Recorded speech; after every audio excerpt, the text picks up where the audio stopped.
put us in here.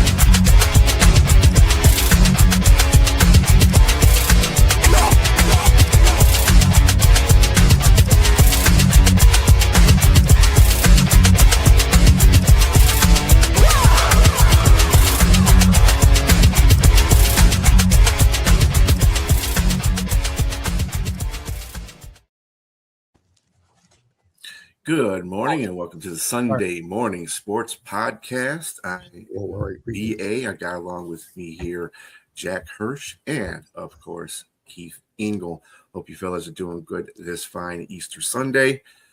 We will be talking directly about the Final Four that happened yesterday. Very good game. Well, one game was pretty good. I don't know about the other game. But, yeah. So we get right into it there. UConn 71, Illinois 62. Let me tell you something. Dan Hurley's got Illinois' number. I don't know what it is, but he beat them. Would they beat him back in November or December? I think as well, right? We forget late November. Yeah, that totally different team. But the last time they won their second of two in a row national championships, they ran off a 30-0 run against Illinois. Brad Underwood is the only guy there, I think, from that team. But look at Illinois. They didn't have an answer for UConn, and UConn didn't play great. I mean, they shot 35% for the game. Karaban, I'd be worried Monday night if I'm UConn. Karaban has not been shooting well at all, and it's going to catch up with them, I'm afraid. And it might very well Monday because they're going to need him to score some points, I think. Played well, in other facets of the game, but he has shot poorly. This team just finds a way to win. They're scrappy. They're like their coach.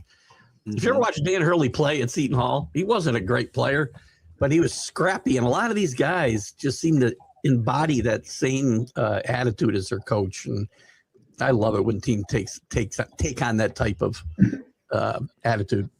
A lot of fun. Well, you talk about finding a way with UConn. I think the basketball didn't find its way for Illinois. So many missed shots going in and out, and it was kind of like one of the Illinois coaches said it best. I'm just paraphrasing. It says it was like a toilet bowl, like swirling around the shots, and it just wasn't going in.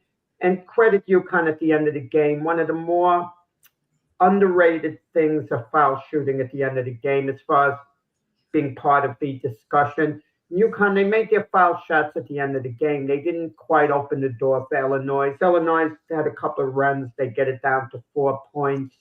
And you thought, could they actually steal this game after UConn seemed to have control basically the whole way? But UConn never quite let them get that close. There'd be a dagger every time they'd get to three or something. They come back with a big 3-pointer and just extend that lead some more. And they had an answer every time Illinois made one of those runs. So kudos to them. Kudos to Danny Hurley. I don't think anybody at the start of this tournament, the way they've been playing, Jack, you and I talked a lot about that game against St. John's. We were talking about it just as late as Friday.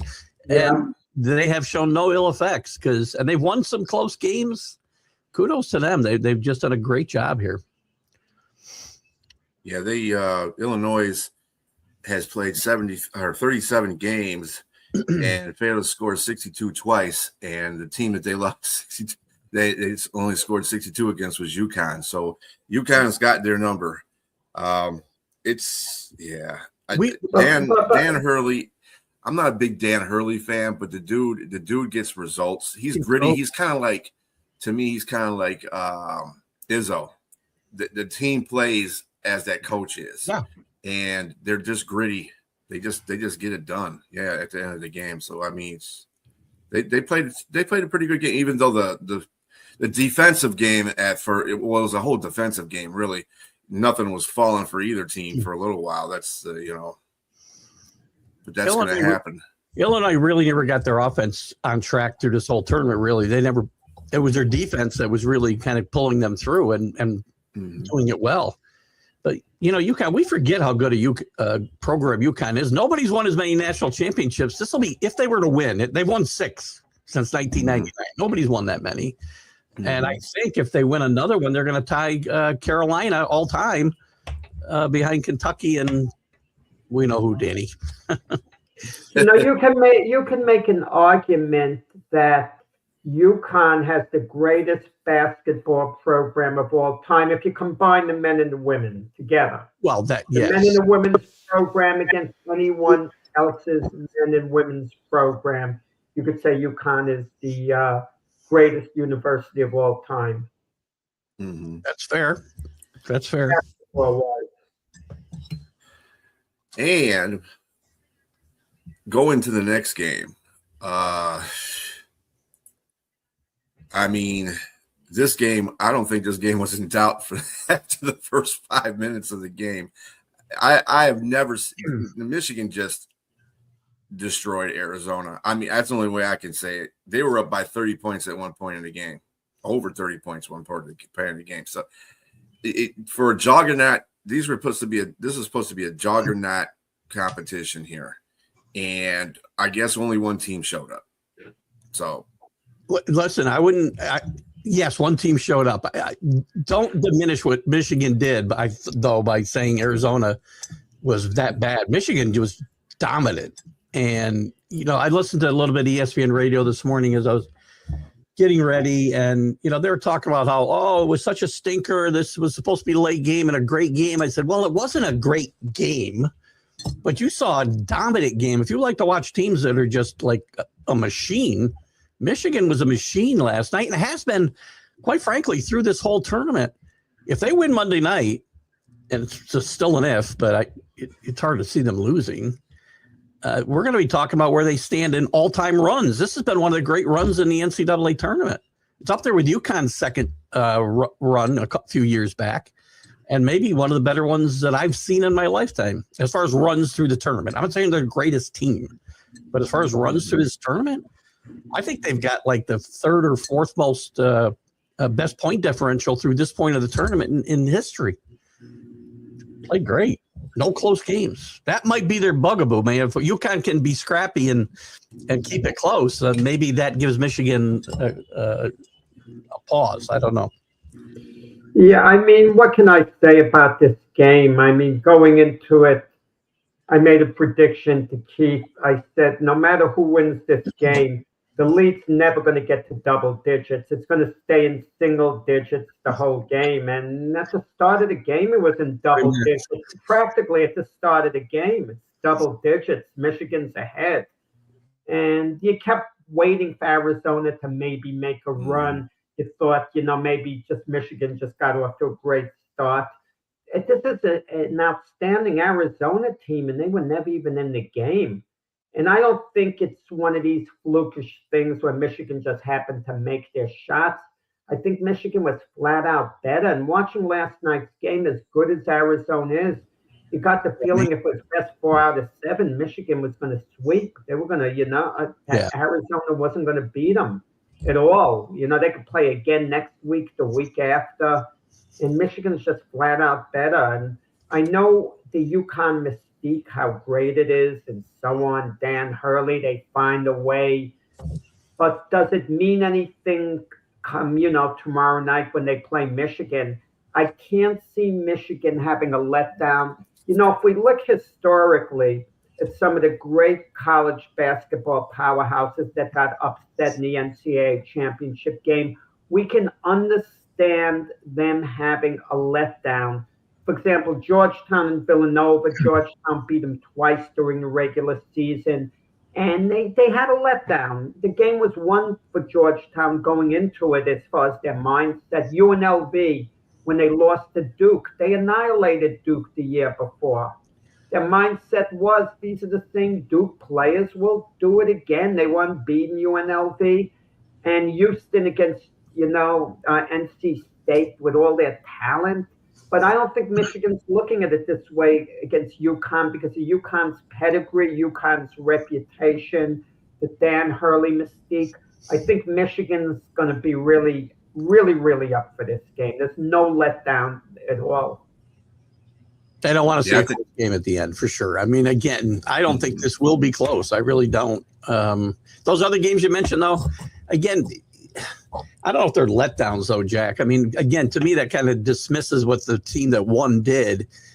The one that was really stands out would be Houston and NC State. But Villanova, Georgetown, that was a great game plan by Raleigh Massimino that day. They held the ball, they maximized their possessions, and they missed like one shot all night. But going into the game, there's a difference. An underdog like Villanova thinks they're going to win the game. They think they can. Maybe they think they even will. A team like Georgetown already has the game won in their mind. I mean, they just got to show up and cash the check. You think basically? You are saying Michigan won't have that mindset because they should. Oh, no, they're not going to have that mindset. They're going to be ultra confident. Don't get me wrong. Yeah. But they know they have to go out and grab it because it's UConn. Yeah. If it was Illinois, maybe there would be a letdown. You never know, but not against UConn. You got to remember those other teams you're talking about, except for UNLV, were very high seeds as well. Or, I think Villanova was an 8 seed. And we didn't have as many teams when NC State beat Houston, but they were like the last team in a tournament. I can see taking those teams lightly. You take a number 2 seed lightly, or even a number 3 in Illinois. I don't think Michigan does that. This team, and again, you got a coach who's won, 2 of the last 3 national championships on the other sideline. There's no way. That's what I'm saying. That's why. Yeah. There's going to be no opening for UConn as far as Michigan being a little bit complacent. I don't think their noses are going to be up in the air because of the way they beat Arizona, the way they dominated. I think they'll be up there scrappy hard. James finally out of the water. Thank God. Worried about you, James. So Michigan had scored 90 points in each of their games, which is a tournament record. So that helps you a lot. And they didn't really play really good. They didn't really have a really good offensive feel in the first half, and they still dominated Arizona. I mean, they just came out there and was just like the old adage that's, stank on, you know what. And they were all over Arizona. And then in the second half, they just came alive with the threes, and they had a better shooting percentage. If you have a team like that that's already playing really good defensively, and then they start scoring, it's hard to stop teams like that. Well, Arizona's inside game was really carried them all year. I mean, they had trouble hitting the outside, and they didn't shoot well last night from 3. Yeah. Michigan just took it away. Those big men were just tremendous on the defensive end of the floor, which started everything else. Yeah, their big guy, he was doing all he could in that match, and they were meeting them at the rim. They were taking some shots, and you got to remember, Yaksa went out in this game. He had 2 fouls, and then he got hurt. His ankle got hurt, so he went out. He was out most of the first half. I think this is a team, though, like you said, this is a 9-starter team, basically. You got everybody coming off the bench scoring. So McKinney came off the bench, and he was on fire. That dude was hitting threes. Every time he got the ball in the arc, it was good. He shot that mid-ranger. I mean, he was awesome in that game. 25 off the bench they had again last night. I talked about that in the Elite 8, that their bench play might very well be the determining factor here in the Final Four, and they showed again last night. You talked about McKinney, and Gale had some big shots as well. So, but Morrow was the best player on the floor. So when Lindenberg went out, Morrow just took over that game in my mind. UCLA might miss him, Danny. Yeah, Morrow is like the unsung hero for the Wolverines right now. Good morning, gentlemen. My apologies for being late. I just wanted to say that to everybody and the people out there. Oh, you're good, brother. You're good, brother. Happy Easter to you. What was your views on this game? Just, I would just say that Michigan just looks dominant. I was surprised by the score. I really wasn't thinking. I thought it was going to be a lot closer than this because Arizona was a pretty good team. Michigan has a lot of bigs, and so I think that's going to be a problem for UConn. But I mean, I don't want to go back, or I know you guys probably talked about the game already, but Michigan might be the problem. And then I'll be honest with you, that'd be the team that I'm probably going to choose to win. And that will segue into the next one. Who you got on Monday? Jack, who you got Monday? I mean, after I'm not qualified to say, come on. I mean, I picked Arizona to beat Michigan, and Illinois to beat UConn. I shouldn't even be asked the question based on my track. You were leaning UConn's way, though. I was surprised you didn't say UConn. Yeah, the last minute. I mean, Keith convinced me because he was so high on Illinois all year long. He knows more about college basketball than me. So I kind of wait. He picked Illinois too over UConn. I think he picked Arizona over Michigan. I think we won board. I picked Michigan. Did pick Michigan? I'm sorry, my apologies. Michigan is the fourth. How can you not pick Michigan after last night? It's not just one game. They've been doing it all year. But I was waiting for the cracks in the armor. They haven't come in. If you forget their name is UConn, what type of chance do you really give them? Because they're UConn and they're Danny Hurley and have a reputation, some people are going to pick them. But eliminate the names and just look at the players on the court from both teams. I mean, how can you pick against Michigan? I would agree. And Michigan, I did pick Michigan Friday, by the way. They're the fourth team I've picked to win this tournament now through the course of the last 2 weeks. So I was afraid I might have jinxed them as well. But they're not. UConn has found a way to win ugly through this whole tournament, really. They've got to shoot the ball better. I don't see them getting a lot of second chances. Caravan, as I talked about earlier, has not shot the ball well. Another one for something yesterday. Other guys have picked them up, but this team's going to need to shoot, about 60% from the field to beat this Michigan team. They don't have an answer inside, I don't think, for Mara and the other bigs. I mean, Reeder's their only big guy. I mean, is their big impact guy, and he's had a great tournament. He's played significantly well. So I mean, that's probably the only guy Michigan really has to worry about. But again, it's a Dan Hurley team, and they're gritty, so you never know. They'll make a run here or there if they get this. If they find a way to stay in this game in the last minute, then they got a chance to win, obviously. But that's the only way. They're not running away. They're not winning this game by 10 points, right? Last minute victory. And that's the only way they can win. I'll take Michigan in double digits in this game. Wait. You say they're gritty, Brian. I don't understand the term. If a team dominates and they play so great, they're never gritty. But if a team isn't quite good enough to dominate and they win a lot of close games, then they're considered gritty. I don't think that. I don't go. Why isn't Michigan gritty? I don't get it. I think they can be gritty. They certainly played that way. Those Georgetown teams with Ewing, there was gritty teams, but they were dominant as well. They won a lot of close games. Can be both. You can be both. Yeah. Can be both, I think. I'm just saying, UConn has displayed that over the course of their run, whereas Michigan really doesn't have to display that. They've been blowing teams out. So that's what I mean by gritty. They're getting. I understand. So let's say this turns out to be a tough, close game. Are UConn's close games going to work in their favor? Yes. In the closing minutes of the game, as opposed to Michigan, who hasn't quite experienced it. Yes, I think so.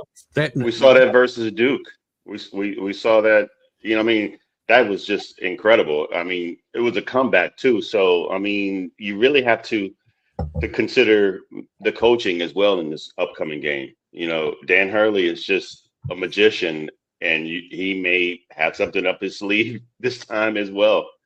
Like Keith said, if the game's that close, I wouldn't be surprised if UConn could pull out a win. I agree. Hurley's got the resume, but let's not forget Dusty May found a way to get Florida Atlantic to the Final Four 4 years ago. That's an incredible coaching job. And this one, Michigan was last in the Big Ten just 3 years ago, right, Brian? So yeah. He did a great job. Inept. They were definitely inept. But I mean, let's not get this mistaken. I'm totally picking Michigan. Yeah. I'm just saying what could possibly occur. And they've done this with all the talk about, him being in Chapel Hill next year too. So they've had that to deal with as well through this tournament. So, yeah.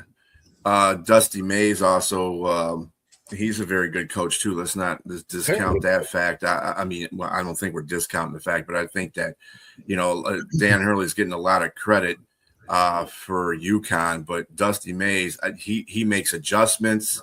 He does. The adjustments he makes in game. I'm not talking about after the half. I'm talking about in game adjustments are just, sometimes are just mind blowing because, Arizona tried to trap him yesterday. I was like, really, what kind of weak trap are you guys setting in this? And it was just bad. I was like, this is like, we want to trap, but it's just I like Michigan's chances in this one. Although if it's a close one, I have to agree with everybody. It's going to be in UConn's favor. Definitely going to be in UConn's favor. But they're not holding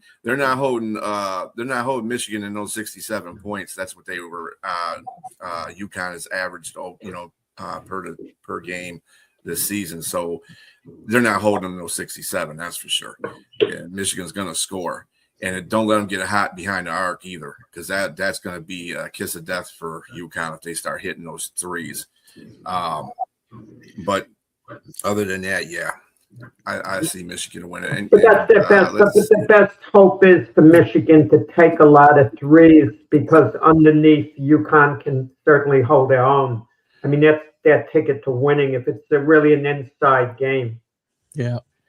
Yeah, that's another thing too. The Big Ten has really had a really good showing in this tournament, and I think the tides are changing with the dominance of the SEC versus the Big Ten. I don't know. There's a lot of good teams in the SEC based on combining everything together, but you got to remember the Big Ten's got a lot of combinations of schools in there too.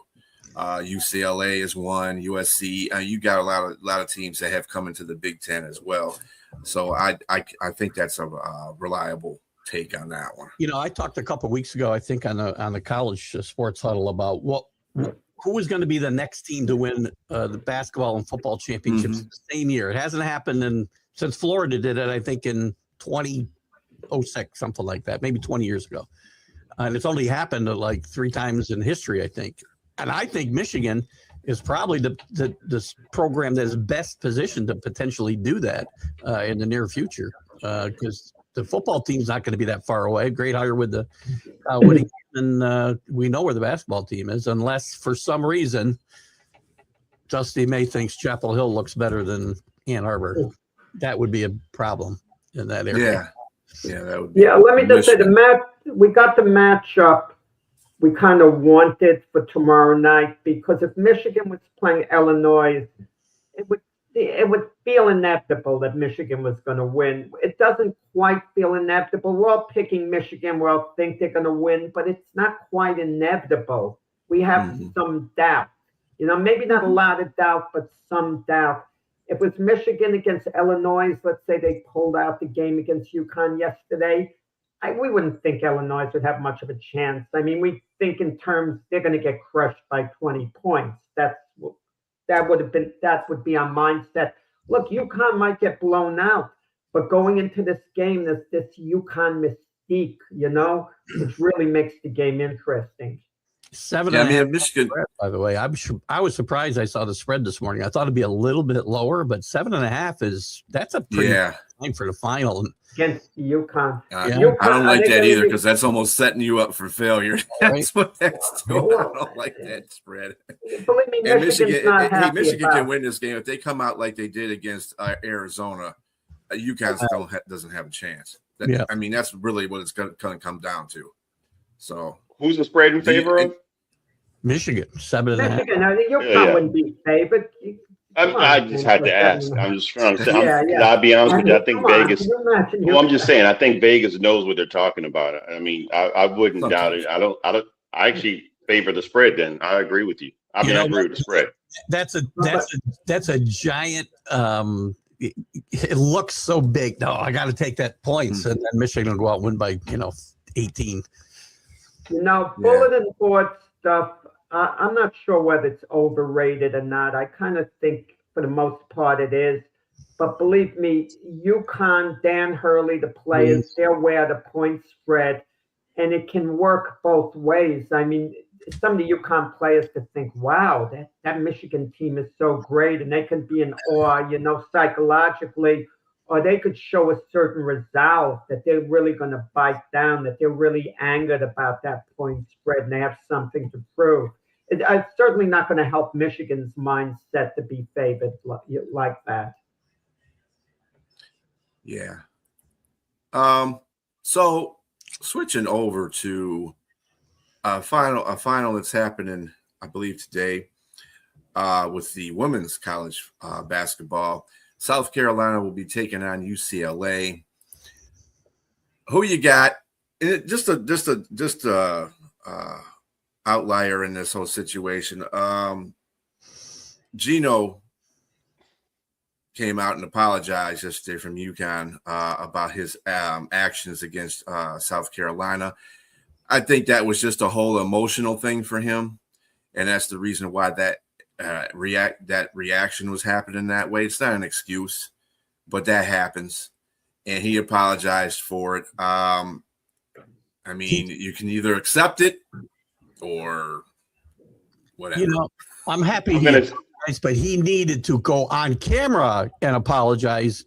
He can't do it to Dawn Staley in person, I'm sure, because of maybe he could have, but don't issue a statement through the sports athletic department. That's a form letter, basically. He signed his name to. He's got to go on camera and apologize. Wait. What do you mean go on camera?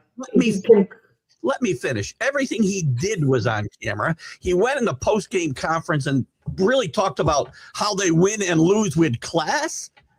He's got the nerve to say that after the game. He did all that on camera. He should have apologized on camera as well. So now you can. He's an arrogant guy. He's always acted in an arrogant way. I mean, his apology was a way of cutting his losses. To me, I'd accept his apology. What are we going to do? Keep hanging on this? I'm not. Yes. I think it's not. I think it's classless. You can say what you want. I'll accept. I don't have to accept his apology. He didn't do anything to me. I'm not going to. This is the reason I'm not going to accept his apology, because everything he did clearly indirectly was to the team, to the sport of basketball. But for the most part, everything was directed at Dawn. When he apologized, he didn't apologize directly to Dawn. He said the staff. Great point. And everything else. He didn't say Dawn. So he's really just still trying to, sideswipe her a little bit because he don't like her for whatever reason. And that's fair. If you don't like somebody, you don't like somebody. But you were a jackass to a specific person. What he bitched about was wrong. She did shake his hand before the game. There's video of it happening, for crying out loud. Well, he said she finally did, but he said it was 3 minutes, whatever that was. Yeah. Where's it written? Everybody knows you got to do it within 3 minutes. But if it's before the game, why is he waiting for 3 minutes? If she's not there, he's justified in walking away.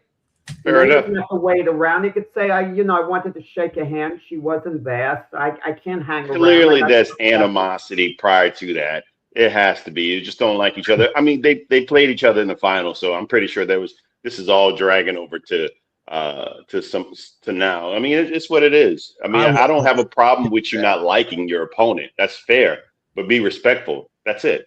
And she has the championship game to get ready for. Yeah. He can't be sidetracked with this nonsense, with what's going on with him. Even we always talk about, James, your main man, Isaiah, when after that Bird remark, no, they had a press conference, but Bird came to defend Isaiah, saying, look, let's forget about it. It's no big deal. But then Bird had to leave soon after. He had practice. He basically sent a message, I can't hang around for this nonsense. I just came to clear things up, and I'm getting out of here. Forget about it. A little bit. Anyway, who do you guys got in this game? South Carolina, UCLA. South Carolina, of course, we already know they pretty much handed UConn a butt whooping in that game. UCLA did a pretty good job against the original number one team in the country at the beginning of the season, Texas. Yeah. I'm sorry. I like South Carolina in this game. I think they're playing really way above the rim. For no other reason than I'm going to root for my good friend Danny Fuller's favorite college team, I will take the UCLA Bruins. I think they got a fighter's chance here, and Carolina's not as good as they were when they did win the national championship last time, but they're obviously a good team. But I'm going to take UCLA today. I mean, it's hard to bet against Dawn Staley. I mean, any team that beats UConn certainly has to be favored to beat UCLA. So I'll go with South Carolina.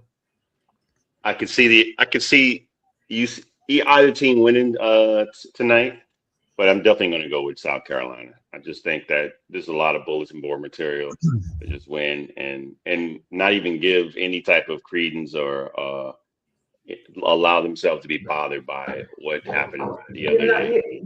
There's another little element to what we were talking about a moment ago with Gino complaining about Dawn Staley, the calls to this and that. They're playing tonight, South Carolina. The officials are going to be conscious of that. And if some calls seem to be going South Carolina's way, it's as if Gino is lurking in the background saying, you see, I told you so.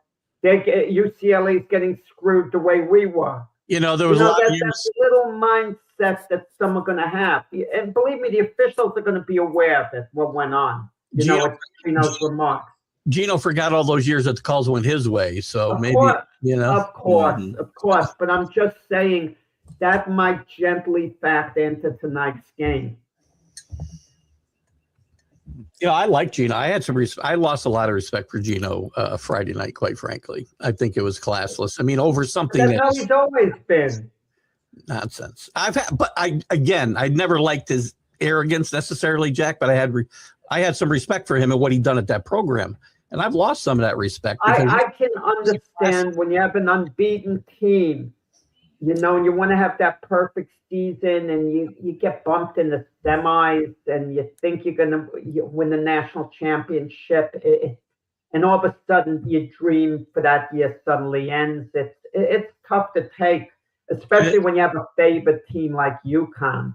It is, but then you go in a press conference afterwards and say how you expect to carry your team to carry itself a certain way, whether they win or lose, and you do that.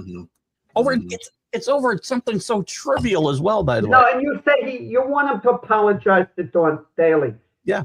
Gino was apologizing over his overall conduct.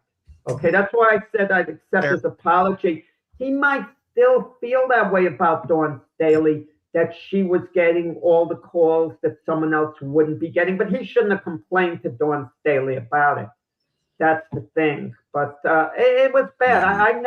I never thought much of Gino, how he conducted himself, Danny. So this didn't shake me up to a big degree. I mean, I just think the real Gino was there for everyone to see. Yeah, what's going on with the UConn coaches in the first place, both the women's and the men's? Danny Hurley said yesterday he's been a bad influence. You know what Danny Hurley did yesterday? Wait. After the game, a couple of things he did. He put his head near one of his players, and subconsciously he put his head on the shoulder near the chin. So I think that thing he did with the official, he didn't do anything conscious to try to send a message after the Duke game. That's just Danny Hurley's body language. It just looked bad. It just looked bad, but I don't think it was anything at all. I don't even think he knew it was an official. It was a guy standing. Yeah, it could have been you, Keith. He would have put his head right on you, and it would have looked like he was headbutting you. Sweat all over me. He's going to have a problem, I'll tell you right now. Well, from the college ranks to the NBA, let's congratulate the Pistons. They clinched the number one seed in the Eastern Conference with a 116-93 win over the Philadelphia 76ers last night. And we're going to get to the Philadelphia 76ers, too, and Milwaukee at the same time. This is good for the Pistons. They're doing it without Cade Cunningham. And then they've kind of done it without in and out of their star players over the course. A lot of people said, well, once Cade Cunningham was out of there, they were done. Yeah, okay, whatever. So I expect them to do well in the playoffs. I still think there's even any Eastern Conference champion, whether it be the Pistons or Boston, that's kind of who I'm picking between. They're not going to beat the Western Conference. I'm just sorry. I just can't pick the Eastern Conference to beat the Western Conference in this particular situation. Not this year, but well, it's good that they clinched. It's good since 2007, as a matter of fact. It's the first time they've clinched. Wow. Brian, when is Cade expected to come back? He's got one more week, probably Wednesday. They're going to reevaluate him again. He was evaluated on this Wednesday, and they gave him an extra week. So, of course, that takes away from the fact he can't win any awards because he hasn't played 65 games. So it is what it is on that one. That's an injury, though, can't they? I thought that was. Thanks, Danny. I appreciate that. Well, it's the rules now, Keith. They've taken out Luka Doncic. They've taken out Edwards. They've taken out a few other players that just I like the rules now. I mean, to me, it's going to stop load management. It's going to put a slight into load management. You need to stop load management, but you can't do it in a case where the best players in the league are going to have a chance to be considered for the MVP. It'll be like the Pro Bowl pretty soon. You're going to have a guy coming off the bench that's the MVP of the league for crying out loud. But I think a lot of these guys are going to start playing more games now. Yeah. I think that's the big thing because they are load. Well, speaking of managing, players playing games here, Embiid and Giannis situations are getting way out of hand right now. Embiid is PO'd at 76ers because he wanted to play Wednesday against the Wizards. That didn't happen. He didn't play last night against the Pistons. So he's like, I could have played. I said I wanted to play. Giannis is on a whole different plane with Milwaukee. That's just a bad. He's gone. He's gone from that team. Why is it? Those are different. Milwaukee wants to keep Giannis healthy because they're going to trade him in the offseason. So that's their goal. Sixers want to keep Embiid rested for the playoffs, and the Sixers have been playing really well. They've been playing really well, the last few weeks. Giannis dry snitched on his team. He sure did. What? But the He Sixers, snitched. He sung like a canary. Usually a player, if they're going to do that, it's probably an agreement between the player and the team to not really say anything. He's just content. The same thing. Well, you praise a guy like Max Crosby because the Raiders wouldn't let him play because he wants to play, and you'll say, "Oh, what a competitor!" and you'll be mad at the Raiders. I mean, Embiid wants to play. He doesn't want to get injured. He feels good enough to play. Let him play. You can't have it both ways. Complain about load management, and then when For sure, I agree. I agree. Yeah, fighting to stay out of the play-in round of the playoffs too. They've got a chance to get to that sixth spot, and they're sitting their best player with 5 games left or whatever there is. That's just nonsense. I mean, load management should be something worked out between the player and the team. They talk to the player, you're a little tired, we think maybe we're going to sit you out a game. And if the player doesn't complain, you sit him out. But if the player's adamant, I really want to play, and you see he's upset about it, play him. What's the big but there's supposed to be an investigation of Milwaukee now because of this. So, and I understand where Jack's coming from with the to sit him out because they're already eliminated from playoff contention anyway. Milwaukee is so, and he's not going to be with this team next year. It's just not. It's got to be like that because this is contentious. This is very contentious. Yeah, and speaking of injuries, man, the Lakers are just catching strays now. Versus Luka, now it's Reeves. He's going to be out 4 to 6 weeks. I don't know how this is going to affect them for their playoffs. It's going to drastically affect them because you would think that this is not a situation where you're trying to just rest your players prior to the playoffs. But I think that in the Lakers case, I mean, wouldn't LeBron be the guy you're trying to rest? I mean, so now he's got to be the player that's playing right now, you know, because these are legit injuries. These are actual legit injuries. And so hamstring is the biggest one you got to be concerned with. The grade 2 hamstring strain on Luka Doncic. And so, because he's your guy, he's your main guy. Even if they're already deficient defensively. So it's really going to be a problem. I think they might be a 1 or 2 second round exit. One and done now. Seeding 2, they're the 3rd seed right now, but they're only a half game ahead of Denver, who's 4th. So Denver probably passes them now. Yeah. That would be my thought, because no Luka, no Austin Reeves in there. And there's only 5 games left to play for the Lakers, but they're only 2 games ahead of Houston. I don't know how that might wind up in a tie break, and that would be a 5th seed. So, I mean, there's still something at stake for the Lakers. I don't know how the seeding would directly affect them, because sometimes teams don't mind dropping down a seed or so, because it could help them in the first round matchup. So I don't know, but the way this is going to work out for LeBron now, LeBron's got to be the man for the time being. You know, I mean, what are they going to do? A 41-year-old man who probably needs to reserve his energy, and you got your two first options are out. Yeah. Yeah. By the way, don't forget who's been singing Denver's praises here and telling them to watch out. They beat Wemby and the Spurs last night. Great game out of Jokic again. Great game. This team is peaking at the right time. Yep. Yeah. And this is after Victor. He came off of 2 41-point games in a row too, and he still got 34 points. I mean, the dude. And I'm going to say this because I say this to people all the time, San Antonio fans in general. I said, you guys are cheating. Is 7'4" guy with a 10-foot wingspan. Come on, that's cheating. That is cheating. That dude.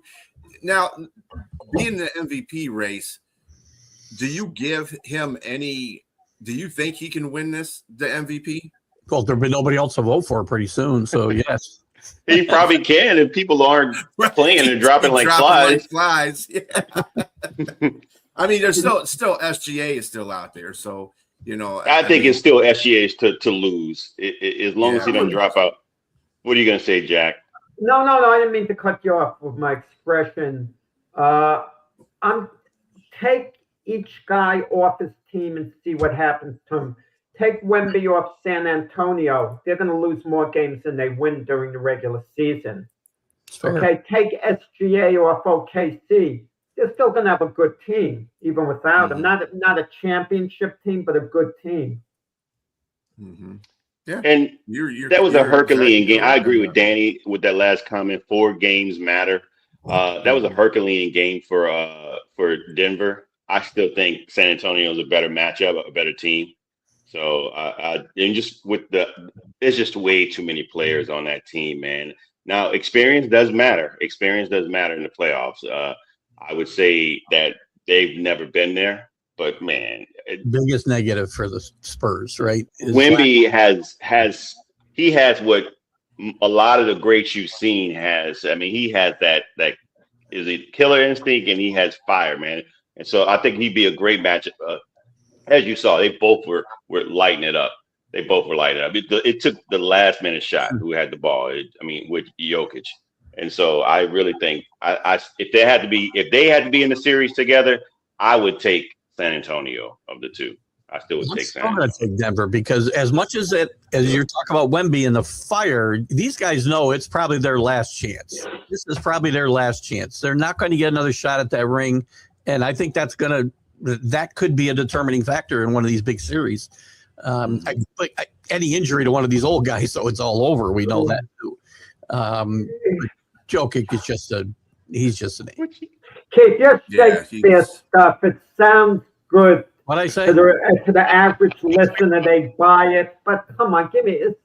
What I say on the panel. Oh, this is their last chance. That Denver's putting everything they have into winning this championship. What about the other teams? They're putting everything into it the same way. That was not any well, this goes. Normal. Hey, Jack, this goes to your Super Bowl window closing theory. Yeah, no. Team's trying to win a Super Bowl, so nobody's Super Bowl window is closed. The number. I'm going to tell you this: every team in the NBA this season who has a legitimate chance of winning the championship this year. Their window is closing quick. Because come next year, San Antonio is going to win the NBA title, and they're going to win it the year after that. And they might win it this year, San Antonio. But the window is much more open to the rest of the NBA this year of ousting San Antonio. It's not going to be that much open next year. Listen, can I go back to Jack called me Shakespearean a second ago? Yeah. Yes. Wow. Nobody's ever done that. That's a first for me. It's a compliment, sir. Yes. Yeah, kind of. It was kind of maybe, yeah. You could take it a few different ways. I don't know how you withdraw from that situation. Dude, So for you're going to your- go to your next next segue in your show, Keith, to be or not to be. Right. Oh, thank you, Jack. Hey, Well, that then- fits right in with the stream of conscious now, doesn't it? Okay. For today's Easter viewing pleasure, you have the Suns going to play the Bulls, the Wizards playing the Nets, the Raptors playing the Celtics, the Grizzlies playing the Bucks, the Pacers playing the Cleveland team, Cavaliers, Hornets at the Timberwolves, and the Utah team is going against OKC. The Magic at the Pelicans, the Lakers at Dallas, the Clippers at Sacramento, and the Rockets at Golden State. So that'll be your slate of games for today. Moving on to the major leagues. Let me tell you something. One guy that did an absolutely great job yesterday, he robbed 3 home runs. Oh, 3 home runs off of 3 big name players too on Seattle. yeah. Okay, the dude was just He's Joe got- Adele. That's I his think he name for leads the the league. I think he leads the league in stolen home runs since like 2020 too. As well, he's done a lot of it. He's a good player on a bad team. Yeah. He stole a home run from Cal. He stole a home run from Josh Naylor. He stole a home run from J.P. Crawford. All those guys are big hitters on that team. And the last one, the J.P. Crawford one, was just really spectacular. So, hey, kudos out to him. He won that game for him. They won 1-0, so that would have been 3-1 at least. Other than that, though, everybody's on par in the MLB. And today we have the Cardinals going against the Tigers. By the way, JV is out. That's Justin Verlander for all you. He's out with a butt hurt muscle, whatever the heck that's old age stuff. What? What? Yeah. What did you say? He's got a hip flexor or something that's going on with him.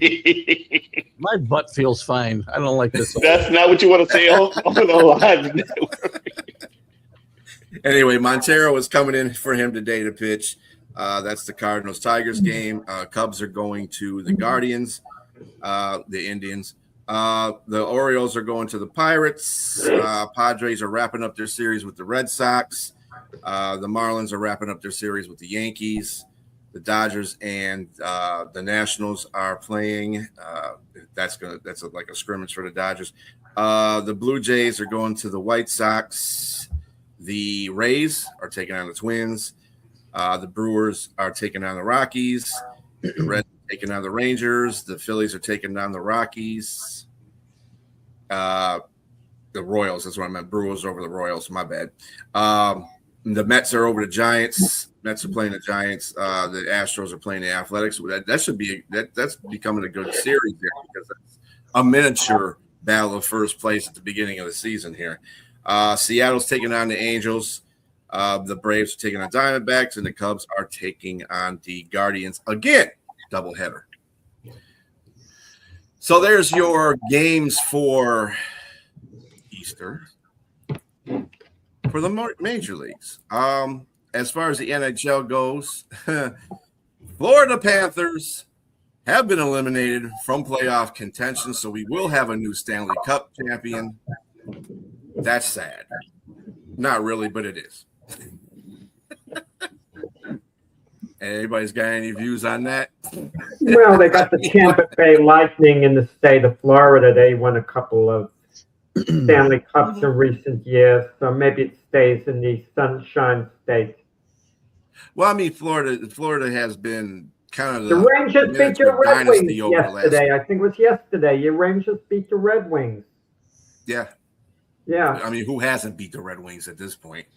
So it's about the only team the Rangers have beaten a while. You think a loyal fan base is it goes city to city, but New York Ranger fans are incredibly loyal. They're in a rebuilding process now, but there's not that much discontent. And there's a lot of frustration in the same building at Madison Square Garden with Knicks fans, but they're tremendously loyal. I mean, they support the team to the hilt.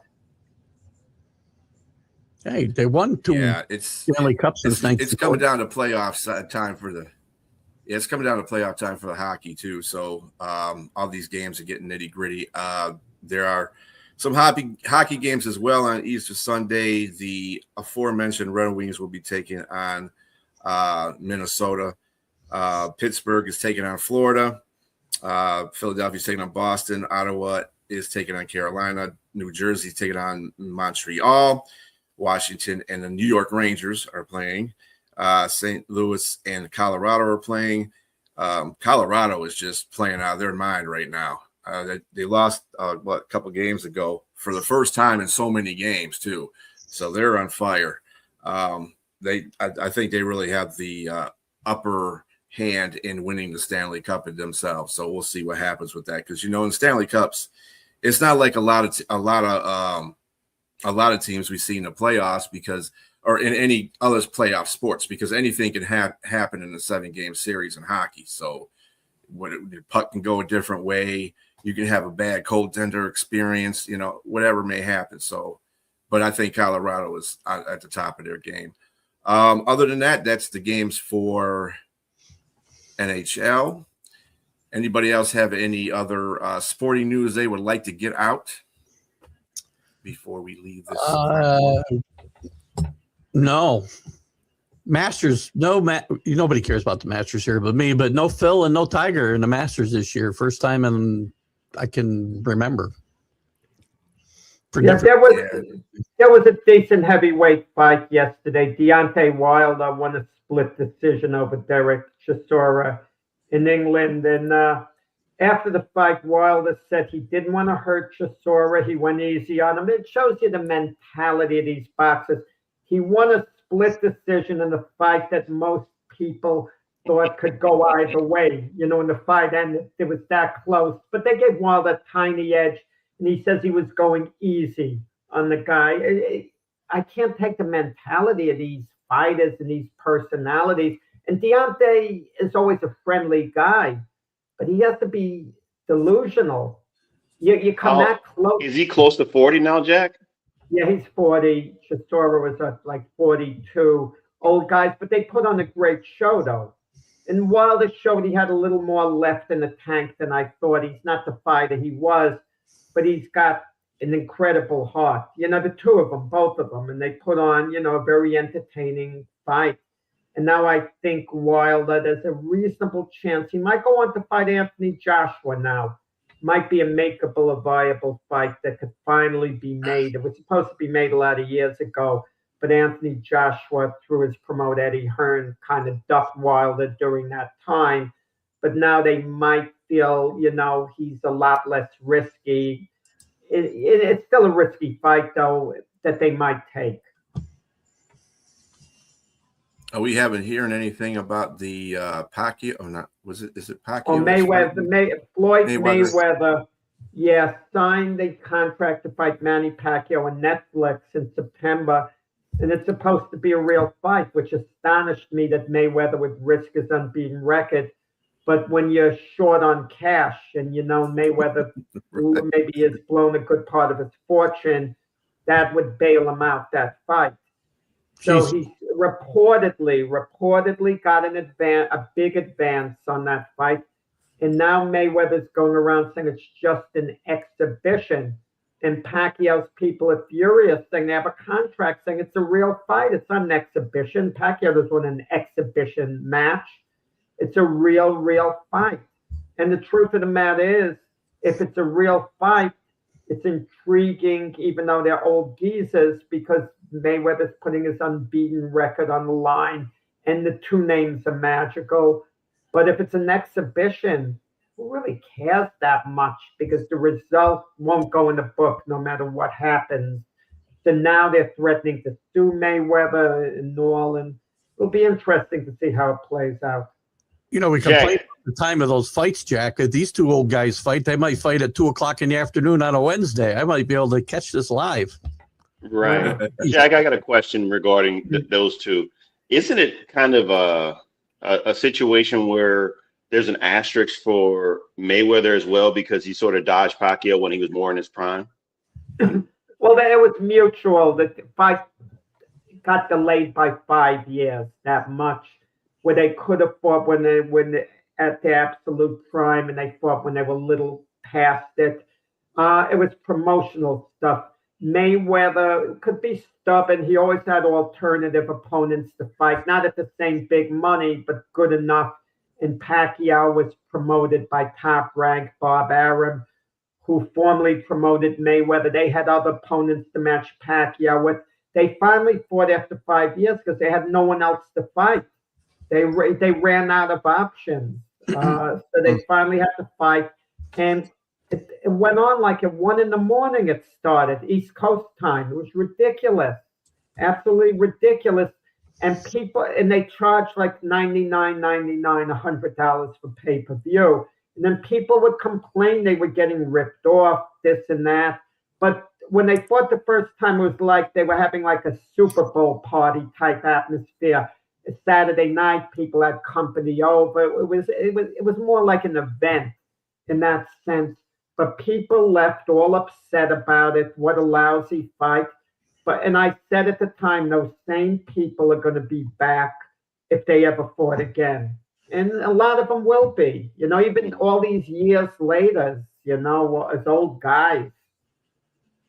The question I want to ask you too, Jack. So if it's a full fight, if it's an actual fight, the contract payouts differ if it's exhibition or a real fight, or is it doesn't make no, it won't be. Pacquiao won't fight if it's an exhibition, and Mayweather won't be given that option. If you sign the contract, it's an actual fight. Regular sanctioned fight. You can't decide it's an exhibition, that it's not for real, it's not going on the record. You can't make that decision. So it's gonna have to get resolved. Either Mayweather's going to have to take the money and return the advance in cash he got, which I don't know, can he or will he or whatever, or has to go through with the fight as is. I don't think Mayweather's going to go through with it. He cherishes that unbeaten record too much, but this hurts Mayweather pretty badly with what's going on now. Because now everyone points out and they say, you see, he's been doing that his whole career, picking his spots, not fighting the very best guys, doing everything he can just to remain unbeaten and not take risks like the other great fighters have. Mm-hmm. I agree with that too. Yeah. On that note, thank you for everybody for joining the Sunday morning sports podcast. I am BA for Jack Hirsch, James Martin, and Keith Engel. And again, catch Keith Engel right next after this show on the Stream of Consciousness. Everybody have a great Easter Sunday. We'll see you next Sunday. See you guys.